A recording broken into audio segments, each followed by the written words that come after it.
Hello friends, আমরা সকলেই জানি বর্তমান পৃথিবীর শক্তিধর রাষ্ট্রগুলোর প্রধান এবং সবচেয়ে শক্তিশালী অস্ত্র হচ্ছে পারমাণবিক অস্ত্র। তো আমরা আজকে জানবো ঠিক কখন এবং কিভাবে প্রথম পারমাণবিক বোমা আবিষ্কার করা হয়। তো 20 শতাব্দীর শুরুতে জার্মান পদার্থবিদ হ্যান্স গেগার এবং নিউজিল্যান্ডের পদার্থবিদ আর্নেস্ট রাদারফোর্ড এবং আর্নেস্ট মার্সডেন আবিষ্কার করেন পরমাণুর একটি ছোট, ঘন এবং চার্জযুক্ত কেন্দ্রীয় কণিকা রয়েছে, যাকে বলা হয় পারমাণবিক নিউক্লিয়াস।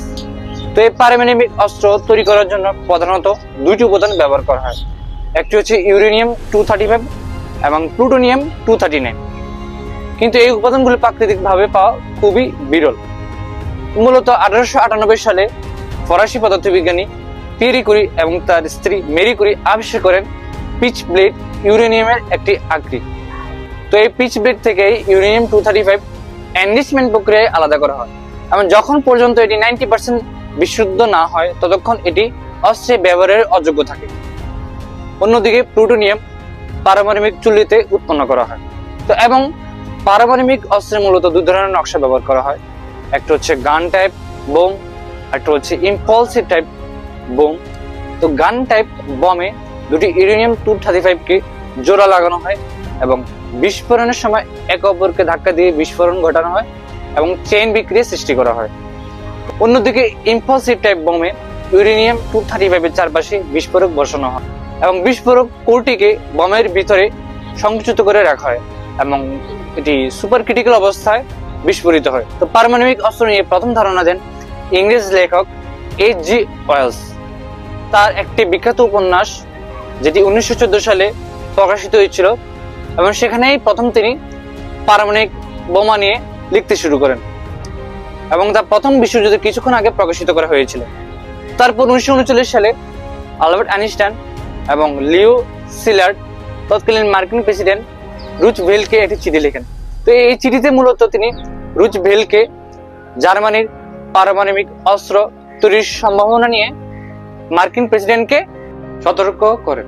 এই চিঠি ছিল ম্যানহাটন প্রকল্প চালুর অন্যতম প্রেরণা, যে প্রকল্পের মাধ্যমে পারমাণবিক বোমা তৈরির মূল গবেষণা ও নির্মাণ কাজ শুরু হয়। এবং আইনস্টাইন সতর্ক করেছিলেন বটে, তবে তিনি পারমাণবিক বোমা আবিষ্কার করেন নাই। তো ম্যানহাটন প্রকল্প ছিল মার্কিন যুক্তরাষ্ট্র, যুক্তরাজ্য এবং কানাডার একটি গোপন যৌথ প্রকল্প, যা 1942 সাল থেকে 1946 সাল পর্যন্ত পারমাণবিক বোমা তৈরির লক্ষ্যে কাজ করে।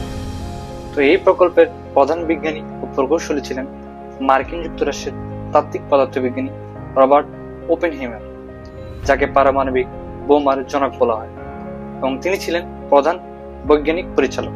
তার সাথে ছিলেন ইতালীয় পদার্থবিজ্ঞানী এনরিকো ফার্মি, যিনি প্রথম সফলভাবে পারমাণবিক চেইন বিক্রিয়া করেন, এবং সাথে আরো ছিলেন হাঙ্গেরিয়ান পদার্থবিজ্ঞান লিও সিলার্ড, যিনি প্রথম ফিশন বিক্রিয়ার ধারণা দেন। এছাড়াও এই দলের সদস্য ছিলেন নিকোলাস মেট্রোপলিস, রিচার্ড ফেইনম্যান এবং নিলস বোর, যারা বিভিন্ন প্রযুক্তিগত ও তাত্ত্বিক সাহায্য করেন। এরই ধারাবাহিকতায় 1945 সালে 16 জুলাই নিউ মেক্সিকোতে বিশ্বের প্রথম পারমাণবিক বিস্ফোরণ ঘটানো হয়, যে পরীক্ষার নাম দেওয়া হয়েছিল ট্রিনিটি টেস্ট। তো এর মাধ্যমেই মূলত প্রথম পারমাণবিক বোমা আবিষ্কার এবং তার সফল পরীক্ষা চালানো হয়।